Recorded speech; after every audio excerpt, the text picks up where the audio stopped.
It was a bitterly cold December evening in 1998 when Jack Raymond vanished without a trace. He was 27 years old, a quiet but well-liked young man, last seen leaving a local pub in the sleepy town of Beckford, where he'd been drinking with friends. Jack said he was heading home a few miles away, but that would be the last time anyone saw him. The next morning, his car was found abandoned on the side of a remote country road 5 miles from town. The driver's side door was ajar, the engine was cold, and Jack's wallet, untouched, sat on the passenger seat. There were no signs of a struggle, no tire tracks in the dirt beyond the road, no footprints leading away from the car. It was as though Jack had simply stepped out of his life and vanished into thin air. For weeks, search parties combed the surrounding forests, fields and rivers, desperately looking for any trace of Jack. Local police, state authorities, and even volunteers from neighboring towns joined the search. Bloodhounds were brought in, helicopters scoured the landscape, and yet nothing was found. Jack had disappeared, leaving no clues behind. The case grew cold quickly. The police were stumped, his family devastated, and the town haunted by the mystery. Rumors began circulating. Had Jack run away to start a new life? Had he been abducted? Or was something even darker at play? Over time, these theories became the town's favorite stories, whispered over drinks and shared during long winter nights. One strange detail stuck out during the investigation, though it was never fully explained. In the days leading up to his disappearance, Jack had expressed growing paranoia to his girlfriend, Sarah. He confided that he felt like someone was following him. Specifically, Jack had mentioned seeing a black SUV tailing him on several occasions. He even went to the police about it, but without hard evidence, they chalked it up to stress. After all, Beckford wasn't the kind of town where people feared for their safety. It was a quiet, close-knit community, far from any large city or crime. The day before he disappeared, Jack had told Sarah about an eerie encounter. While driving home from work, he saw the same black SUV parked outside an old abandoned barn on the outskirts of town. There were men in suits standing near the barn, looking out of place in the rural, run-down area. Jack watched them for a few minutes from a distance, but when one of them noticed him, he quickly drove away, unsettled. He couldn't shake the feeling that they were watching him. Sarah had brushed it off at the time, thinking Jack was just tired or imagining things. But now, in hindsight, the memory sent chills down her spine. She told the police everything, but they couldn't find any connection between the black SUV and Jack's disappearance. It remained an unsettling footnote in a case full of dead ends. 25 years later, the case of Jack Raymond was no closer to being solved. His parents had died without ever knowing what had happened to their son, and Sarah had long since moved away, trying to leave the painful memories behind. The town of Beckford had changed too, but the story of Jack's disappearance still lingered, an unsolved mystery that refused to be forgotten. Then in the spring of 2023, a discovery was made that would reignite the investigation. A local farmer, Ethan Parker, was clearing out an old barn on his property when he found something strange. The barn had been on his family's land for generations, mostly used for storage. But recently, Ethan had decided to tear it down and build a new shed in its place. While clearing out old debris, Ethan uncovered something buried beneath a pile of hay in the barn's loft, a backpack. It was old, weathered, and covered in dust, but Ethan immediately knew it didn't belong there. When he examined it closer, he saw the initials JR stitched into the fabric. Ethan's heart raced as he realized what he had found. The initials belonged to Jack Raymond. He quickly called the police, and within hours the quiet town of Beckford was buzzing with activity. Detectives, forensic teams, and curious locals swarmed the barn, hoping that after all these years, the backpack would finally lead to some answers. Inside the bag, investigators found a few personal items: a notebook, a set of keys, and a small flashlight. Most strikingly, though, was the notebook. It contained Jack's handwriting, and the entries inside offered a glimpse into his final days. The early pages were unremarkable, filled with grocery lists and notes about work. But as the entries went on, they grew more erratic, more paranoid. Jack wrote about the black SUV again, mentioning specific locations and times where he had seen it. He detailed the night he saw the men at the barn, describing them as out of place, and noting how they seemed to be conducting some kind of business. His final entry, written just a day before he disappeared, was chillingly brief. "If something happens to me, it's them." The discovery of Jack's notebook reignited the investigation, sparking new interest in a case that had long gone cold. Jack's final cryptic entry about being followed by mysterious men in a black SUV, along with the sighting of the figures near an old barn, sent chills through the town of Beckford. Detective Laura Grayson, a retired investigator with a history of cold cases, was brought in to assist. She immediately saw parallels between Jack's case and other unsolved disappearances in nearby towns. As Grayson dove deeper into the old files, she uncovered striking similarities. In at least 3 other cases, individuals had reported being followed by a vehicle in the days before they vanished. These reports were dismissed at the time as coincidences, but now they took on a new significance. Each disappearance occurred in small towns.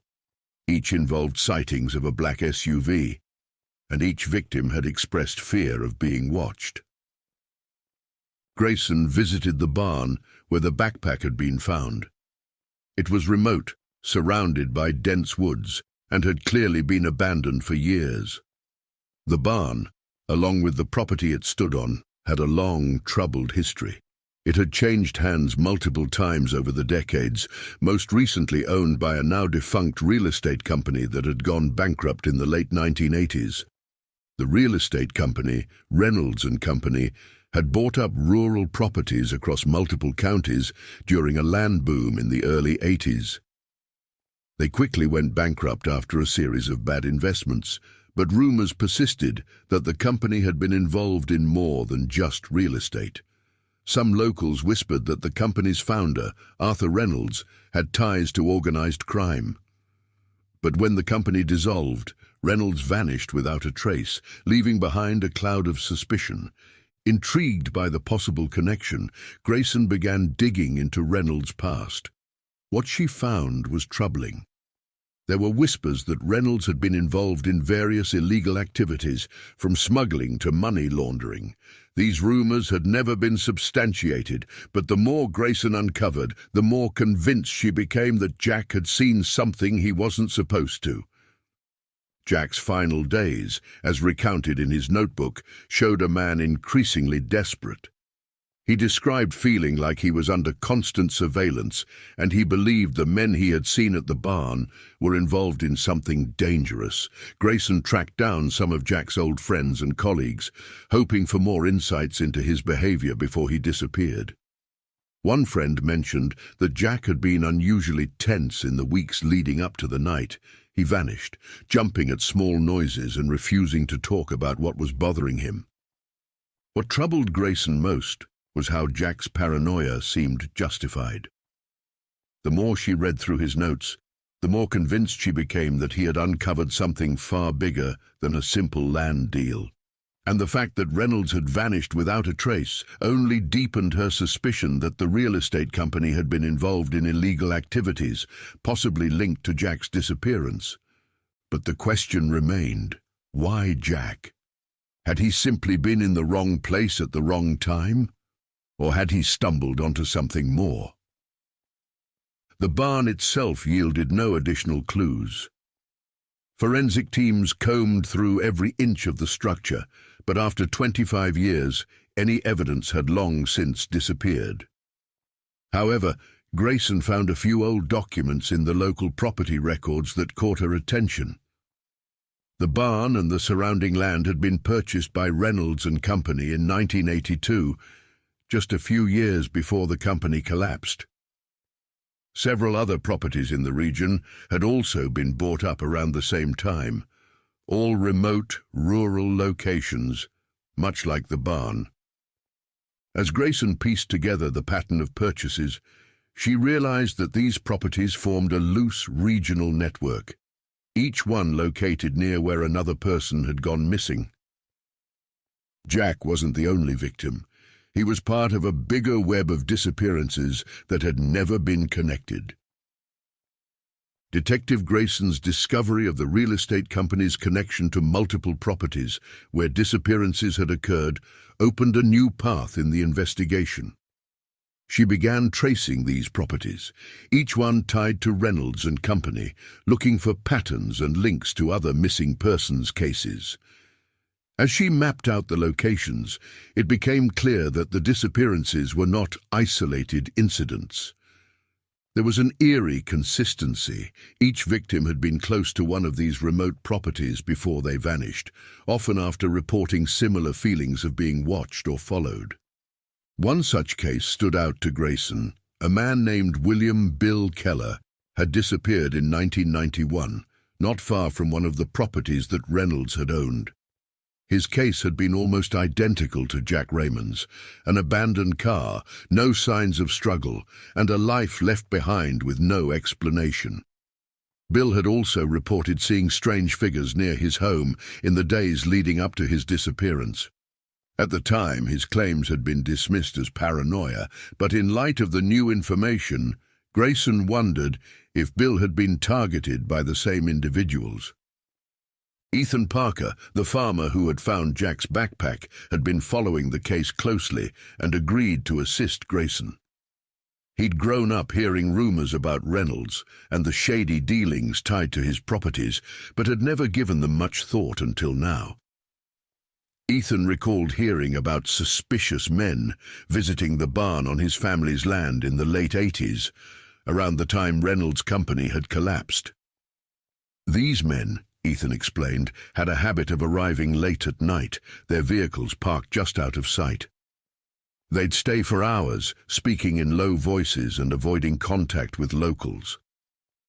As Grayson and Ethan delved deeper, they uncovered a hidden link between these properties and what appeared to be a series of underground deals orchestrated by Reynolds and his associates.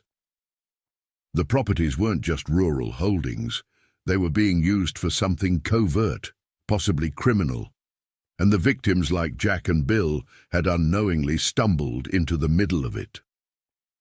Grayson's investigation into Reynolds' whereabouts led her to an old associate, Robert Davis, who had worked for Reynolds Company before it went under. Davis, now living in another state under a new name, had long distanced himself from the scandal, but agreed to meet with Grayson after some convincing. During their conversation, Davis admitted that Reynolds had been involved in illegal operations beyond real estate. He had used the properties to traffic in stolen goods, laundering money for criminal organizations. Davis confessed that he had always suspected Reynolds' sudden disappearance was orchestrated by these same criminal networks, perhaps to cover up something bigger. Davis also mentioned something that struck a chord with Grayson. Shortly before Reynolds vanished, there had been rumors of a deal gone wrong. Reynolds had crossed someone dangerous, and in doing so, he had likely sealed his own fate. But if Reynolds' associates were still around, still protecting these properties and ensuring their secrets stayed buried, then Grayson and Ethan were digging into something far more dangerous than they'd imagined. As Grayson and Ethan dug deeper, they realized they were not only uncovering the truth behind Jack's disappearance, but also a far-reaching conspiracy tied to Reynolds' illegal activities. What started as a cold case was now unraveling into something much darker. Ethan couldn't shake the eerie memory of strange lights and voices he'd heard near the barn as a child. The timing lined up too perfectly with the secretive dealings Reynolds had been involved in. Grayson now knew that those late-night meetings had been more than just business transactions. They were linked to something that needed to be kept in the shadows, something that people had died for. The more they investigated, the clearer it became. Jack had witnessed something the night he saw those men near the barn. The black SUV wasn't just a paranoid fantasy. He had been followed, watched, and ultimately silenced to protect the criminal empire Reynolds had left behind. But the men responsible hadn't disappeared along with Reynolds. They were still active, still ensuring their dark operations remained hidden. Then, just as they were about to confront another lead, Ethan's phone rang. It was Robert Davis. His voice was shaky, urgent. "They know you're close," Davis warned. "You need to stop. You're going to end up like Jack." Grayson immediately went on high alert. They had come too far to turn back now, but the danger was real, and Davis's warning confirmed it. The men behind these disappearances were still watching, still pulling strings, and they wouldn't hesitate to make Ethan or Grayson their next target. Undeterred, they pressed on. Grayson called in favors from former colleagues, setting up a meeting with a high-ranking member of law enforcement who had ties to the FBI. With the information they had gathered, Grayson and Ethan were now prepared to expose the criminal network that had been operating in the shadows for decades. The final piece of the puzzle came from a set of old, overlooked land transfer documents. One name appeared again and again: Arthur Reynolds. The properties Reynolds had acquired weren't just for smuggling. They were staging grounds for a sprawling web of illegal operations. And Jack had inadvertently stumbled into it. In a dramatic confrontation, Grayson and Ethan tracked down the last remaining key player in the organization, an enforcer who had once worked for Reynolds. The man, now older and living under a false identity, confessed after intense questioning. Jack had seen too much. The black SUV, the men in suits, they had been part of a cover-up. Jack had been silenced to protect the operation. With this confession, Grayson and Ethan finally had enough evidence to bring the entire network down. Jack's family could finally know the truth, and the town of Beckford would never be the same. Jack Raymond hadn't run away, nor had he simply vanished. He had been the victim of a larger conspiracy, a casualty in a dangerous game of power and control.